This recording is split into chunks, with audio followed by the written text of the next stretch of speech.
दो रुकनी टीम है जो कि ज़मान पार्क पहुंच गई है। आपको आगाह कर रहे हैं, नैब की दो रुकनी खुसूसी टीम है जो कि ज़मान पार्क पहुंची है।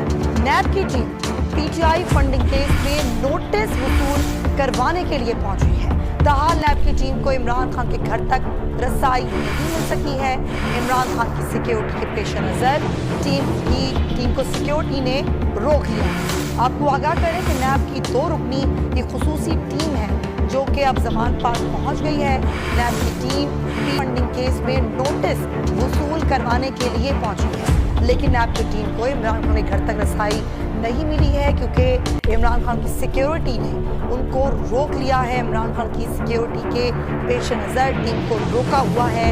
नैब की दो रुकनी खुसूसी टीम है जो कि इमरान खान के घर ज़मान पार्क पहुंची है और अभी तक उनको रसाई नहीं मिल सकी है।